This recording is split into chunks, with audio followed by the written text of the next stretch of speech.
Pastor Agustinus, saya persilahkan. Selamat malam Bapak Ibu dan saudara-saudara yang dikasih Tuhan. Eh, Pada malam hari ini kita akan bersama-sama belajar firman Tuhan dari Hosea pasal yang ke-10. Ya, eksposisi Hosea pasal yang ke-10. Siapakah Hosea? Kalau di gambar di internet saya menemukan wajahnya seperti ini kira-kira, saudara-saudara. Nah, Hosea itu artinya adalah keselamatan. Dan Hosea dipanggil Allah untuk bernubuat kepada bangsa Israel, yang mana bangsa Israel pada saat itu sedang ambruk. Gitu. Jadi ketika Hosea memulai pelayanan, Israel itu sedang mengalami kemakmuran ekonomi, kemudian politiknya stabil, tapi itu untuk sementara waktu saja. Gitu. Nah, tetapi setelah Raja Yerobeam itu wafat, nah keadaan bangsa Israel mulai memburuk ya, dan kemudian menuju kehancuran. Itu sekilas tentang Hosea. Nah, ini adalah hal yang kontroversial. Seorang nabi atau Hosea ini ternyata dalam Hosea pasal 1 ayat yang kedua itu dia diperintahkan Tuhan untuk menikah dengan perempuan Sunda. Nah, Allah memerintahkan Hosea untuk menikah atau mengawini seorang perempuan Sundal, yaitu Gomer ya, namanya Gomer. Dan perkawinan dengan seorang Sundal bagi seorang nabi seperti Hosea itu terlihat kurang pas atau kurang kurang pantas begitu ya. Tetapi karena Tuhan yang memerintahkan, maka hal tersebut terjadi. Nah, ini ada tiga pandangan, ada yang menerima, ada yang menolak, kemudian ada yang menerima dengan pertimbangan. Nah, ini paling tidak ada tiga ini. Kita akan melihat dulu sebentar. Pandangan yang pertama adalah pandangan yang menerima. Pandangan ini tidak mempermasalahkan mereka yang mereka tidak mempermasalahkan tentang perkawinan tersebut karena beralasan bahwa perkawinan tersebut hanyalah sebuah simbol atau sebuah gambaran saja. Dalam hal ini ketidaksetiaan Gomer itu menyimbolkan ketidaksetiaan bangsa Israel. Nah, maka tidak menjadi soal, tidak masalah jika Hosea harus mengawini Gomer yang seperti itu keadaannya ya. Karena apa? Karena tujuannya adalah untuk menggambarkan hubungan Tuhan dengan Israel yang tidak setia. Ini pandangan yang menerima. Kemudian yang kedua adalah pandangan yang menolak. Ini kalau saya membaca sekilas beberapa pandangan dari penafsir feminis ya, itu tidak setuju dengan pandangan ini ya. Masa seorang nabi diperintahkan Tuhan untuk menikah dengan perempuan Sundal. Nah, masalah yang menjadi titik persoalannya adalah pemakaian perempuan sebagai simbol perbuatan yang tidak baik. Dikatakan begini, mengapa mesti memakai perempuan untuk menyimbolkan umatnya yang tidak setia? Selain itu, eh, mereka yang menolak ini juga mempersoalkan pandangan yang negatif tentang seorang yang bernama Gomer ini. meskipun Gomer ini sundal, ya, mengapa kesundalannya itu harus dipandang negatif? Nah, ini pemikiran mereka, gitu ya. Bahkan sebagian mereka ada yang memuji-muji tokoh Gomer ini karena di tengah-tengah budaya yang merendahkan perempuan atau patriarkal, ya. Nah, dia berani untuk menyatakan kehendaknya. Itu pandangan dari yang menolak. Nah, kemudian yang ketiga ada pandangan yang menerima tetapi dengan pertimbangan. Mereka adalah menerima pandangan itu, ya, meyakini bahwa kisah Hosea dan Gomer ini benar-benar terjadi, tetapi kelihatannya tidak mungkin bahwa Allah itu akan memerintahkan seorang nabi yang saleh menikahi perempuan sundal untuk menggambarkan hubungan Allah dengan Israel. Nah, lalu saudara-saudara yang dikasih Tuhan, pandangan ini menyebutkan bahwa Hosea menikahi Gomer ketika ia masih perawan dan kemudian ia selanjutnya menjadi seorang pelacur.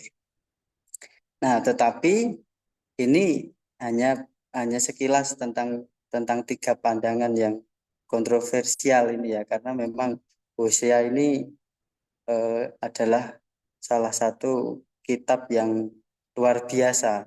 Ada seorang nabi yang diperintahkan Tuhan untuk menikah dengan perempuan sundal. Oke, kita lihat tujuan penulisan. Nubuatan Hosea adalah usaha terakhir Allah untuk memanggil orang Israel supaya bertobat dari penyembahan berhala dan kefasikan mereka yang tak kunjung berakhir. Dan kitab Hosea untuk menyatakan bahwa Allah mempertahankan kasih-Nya kepada umat dan dengan sungguh-sungguh menebus mereka dari segala kejahatannya. Nah, maka di pembukaan kitab Hosea, Hosea pasal 1 ayat 1 itu memberikan indikasi waktu kapan Nabi Hosea itu bekerja.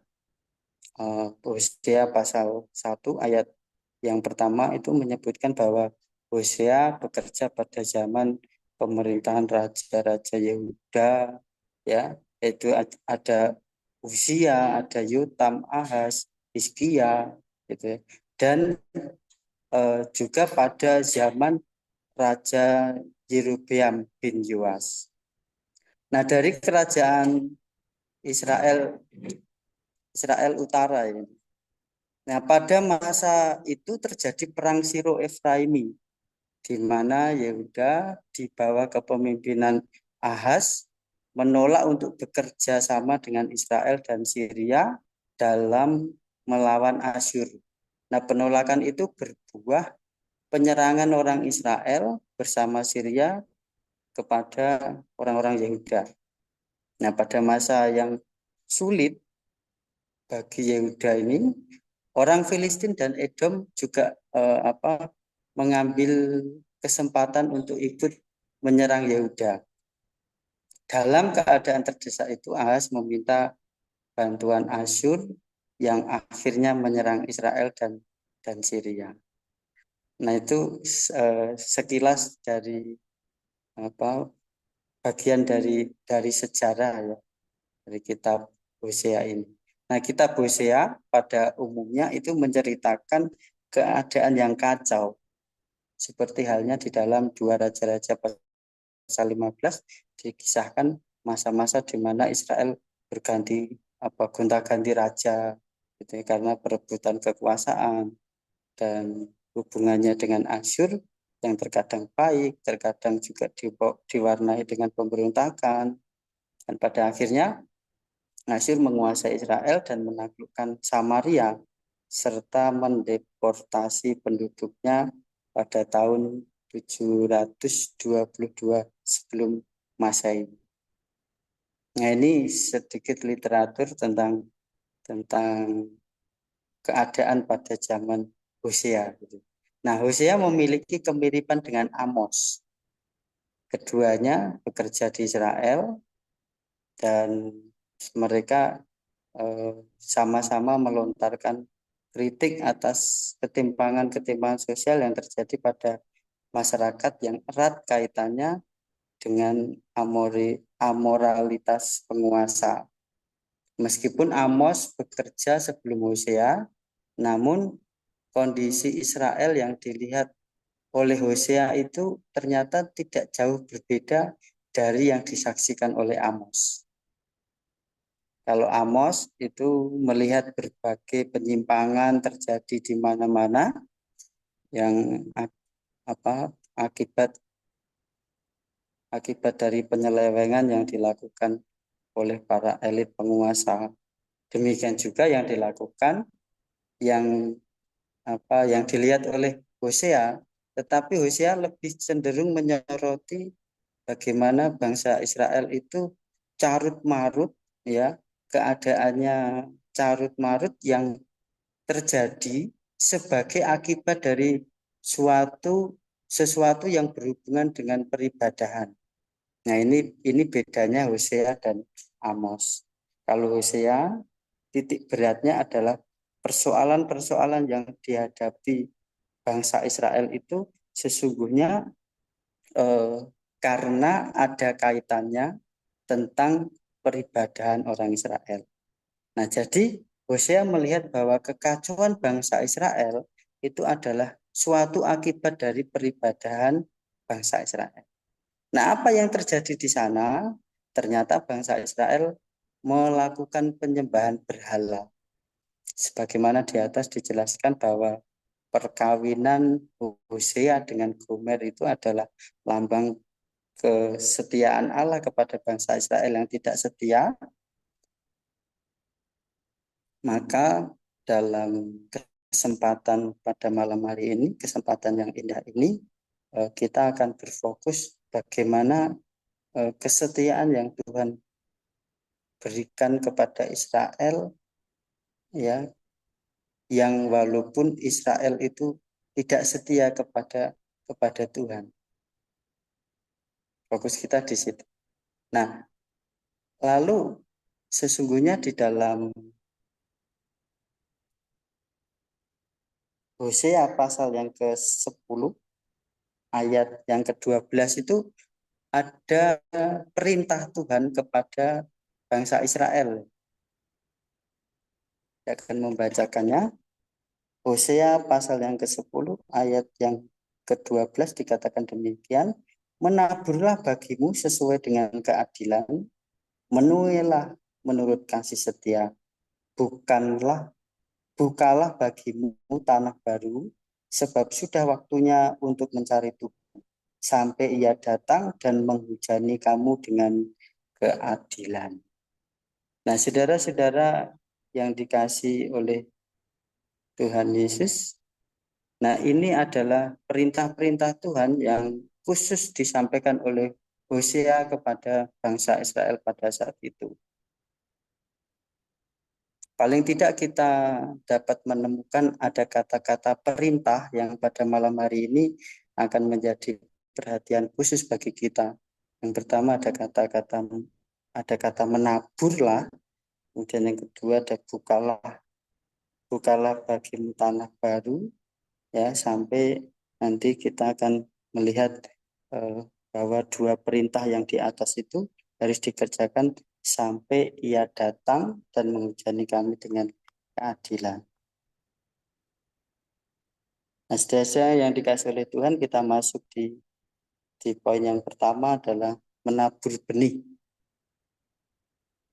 Kalau kita lihat ayat 1 ya, ayat 1 dan ayat yang kedua, terlihat Israel adalah pohon anggur yang riap tumbuhnya. yang menghasilkan buah.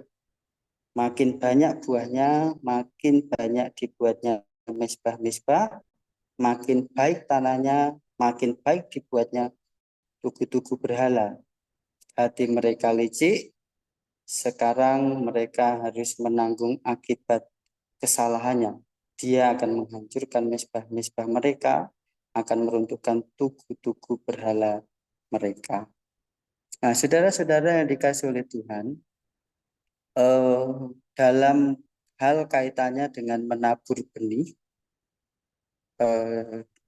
kita lihat di sini bahwa kitab Perjanjian Lama itu sesungguhnya terkenal dengan hukum tabur tuai. Kalau kita hidup taat kepada Tuhan, itu Tuhan akan mendatangkan berkat. Tetapi jika kita memilih tidak taat kepada Tuhan, pasti Tuhan akan mendatangkan kutuk. Ya, itu dalam Ulangan pasal yang ke-11 ayat 26, 27, 28. Nah, berikutnya pada ayat yang kedua itu sesungguhnya ada kaitannya di ayat yang ke-12 itu ada kaitannya dengan ayat yang pertama dan ayat yang kedua dalam kaitan menabur benih, yang mana menceritakan keadaan Israel adalah pohon anggur yang riak tumbuhnya, yang menghasilkan buah.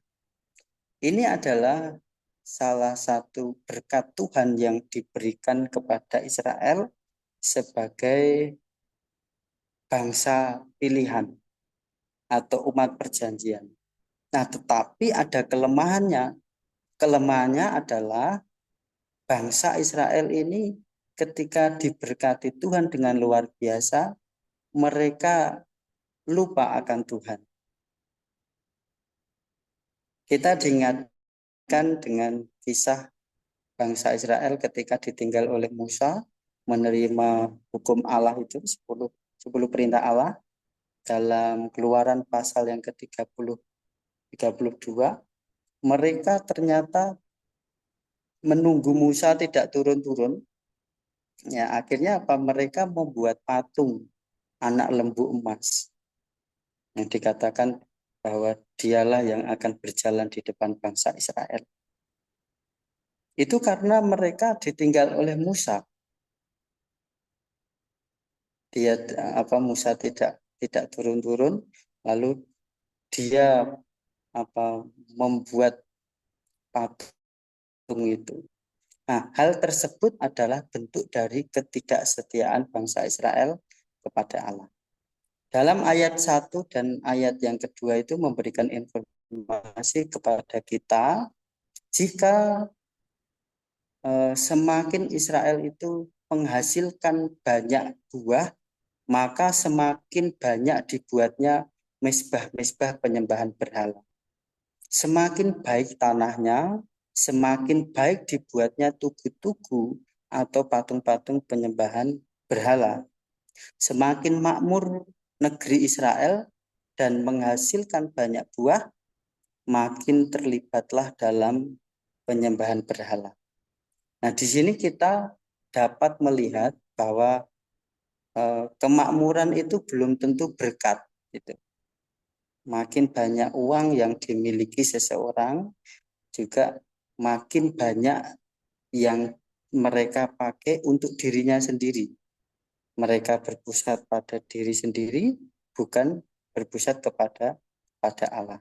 Itulah yang terjadi dengan bangsa Israel. Padahal Tuhan mengendaki supaya bangsa Israel itu menjadi bangsa pilihan, menjadi bangsa yang menyembah Tuhan. Ya, hati dan perbuatannya itu tertuju kepada Tuhan gitu. Tapi ternyata apa yang dikehendaki Tuhan itu berbeda dengan apa yang dilakukan oleh bangsa Israel. Ya, semakin dia menghasilkan banyak buah, maka mereka makin terlibat dalam penyembahan berhala. Ya, bahkan dikatakan bahwa tanahnya itu semakin baik, maka dibuatnya tugu-tugu atau patung-patung penyembahan berhala itu juga semakin baik. Gitu.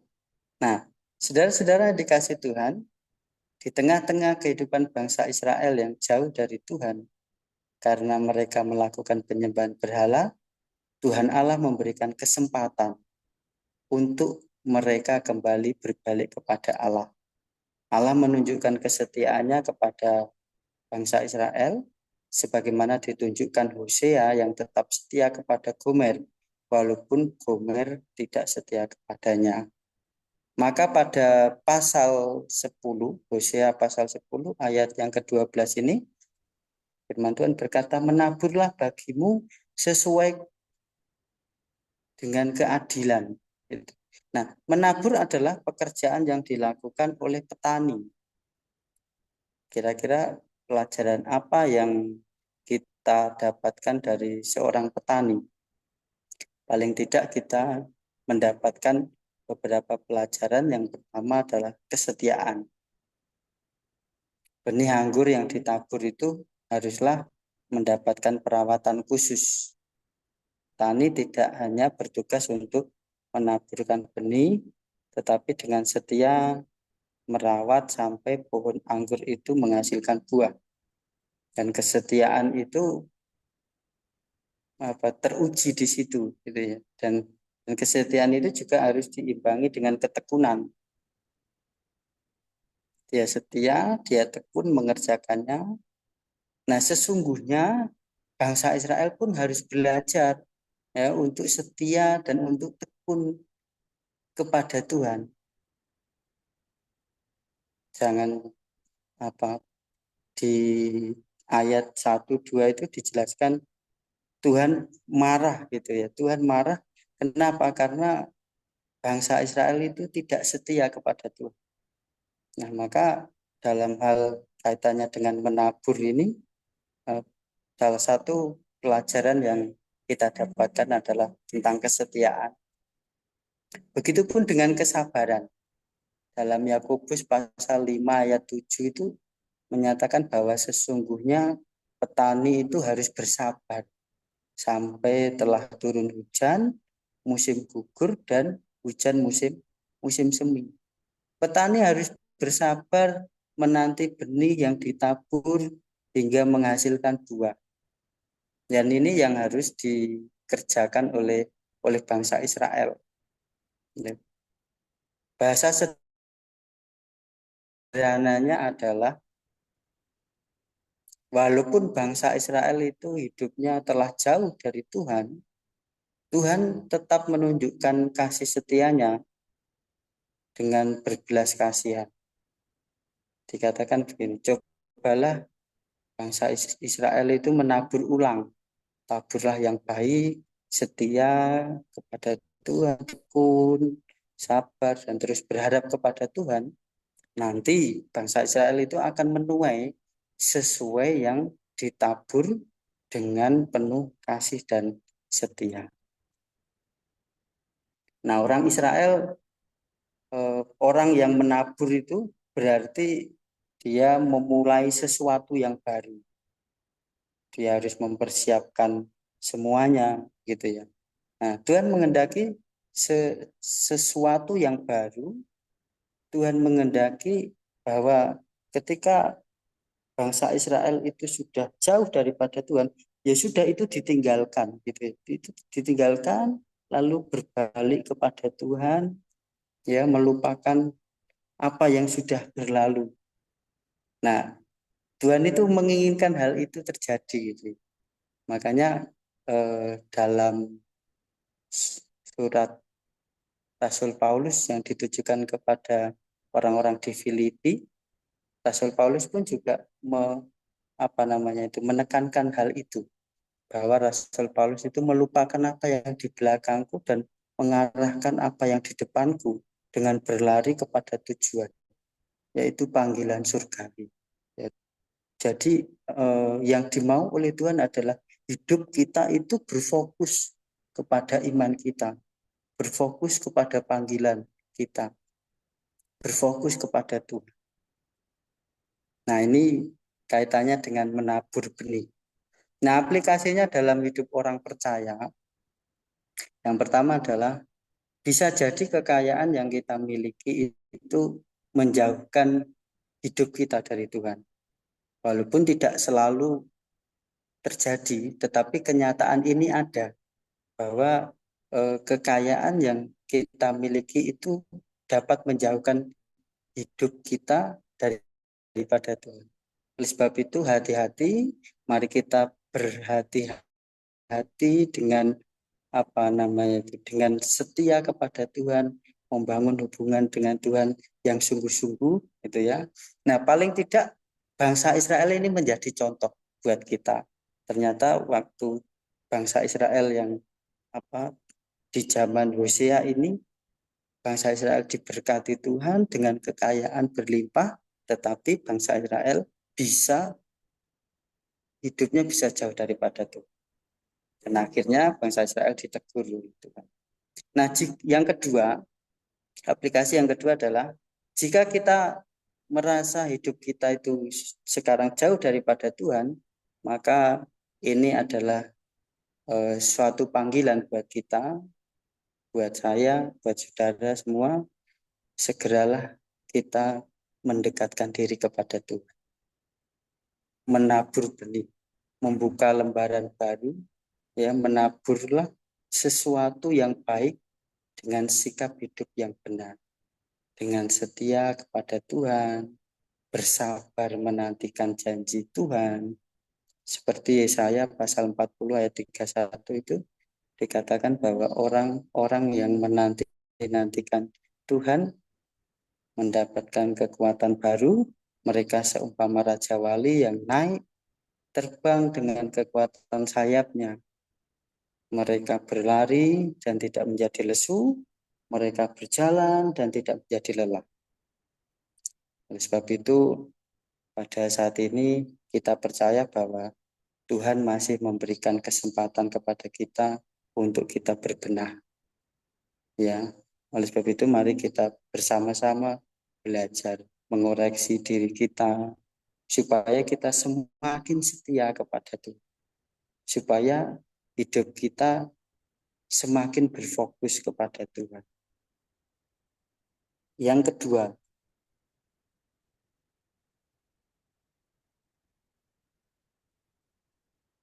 ada perintah yang kedua adalah bukalah bagimu tanah baru.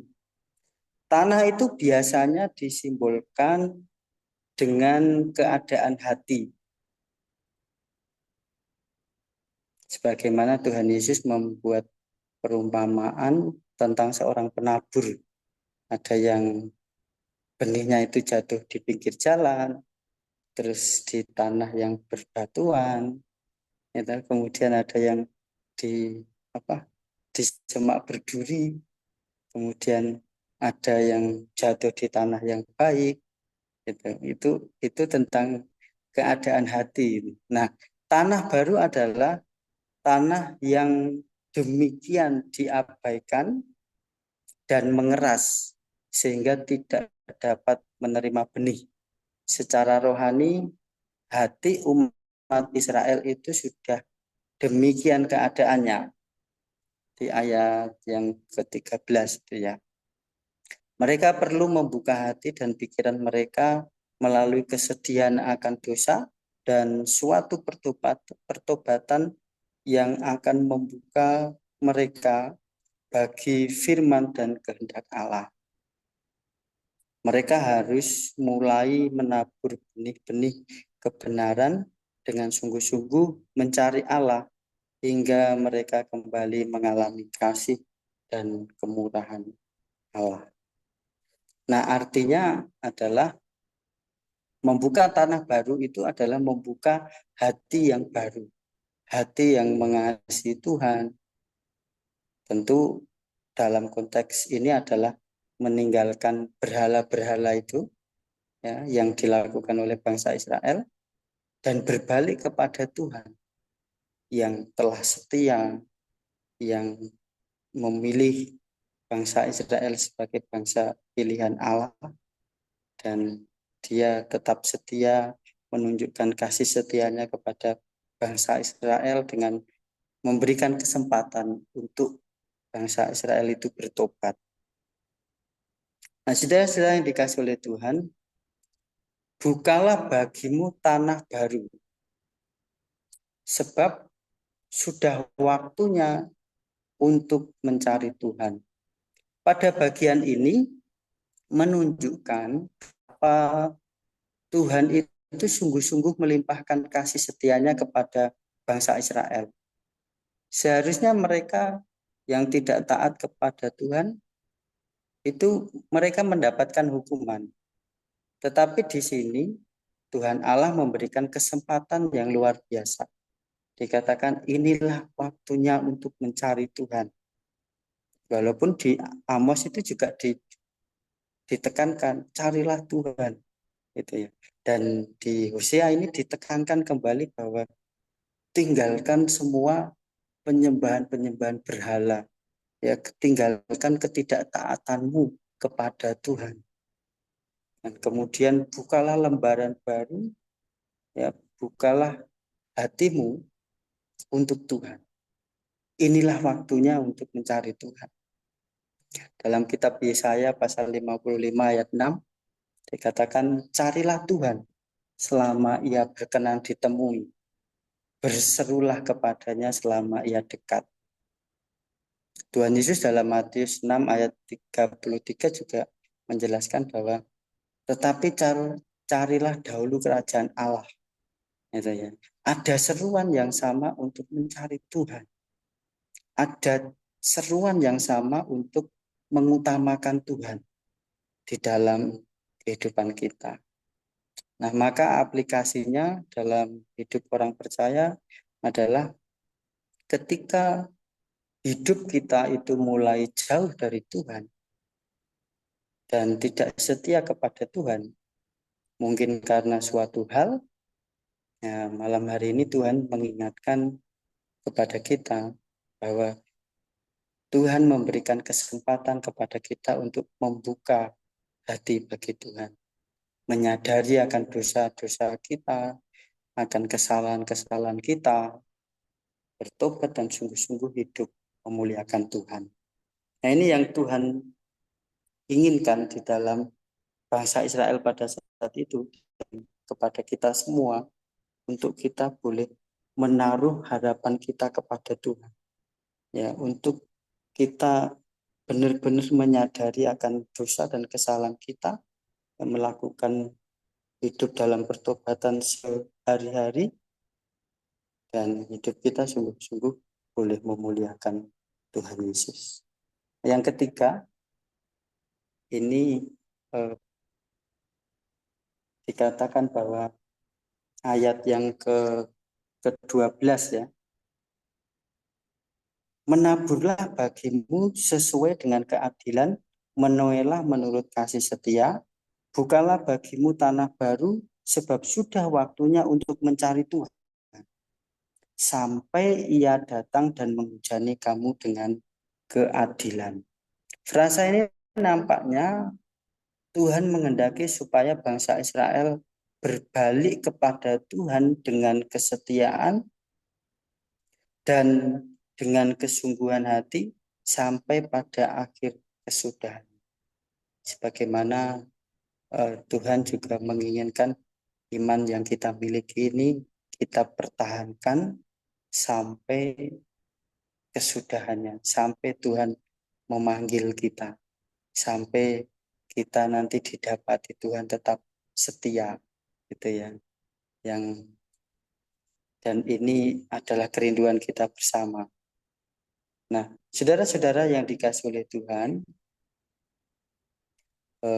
hal ini pun yang dikehendaki Tuhan bagi setiap orang percaya.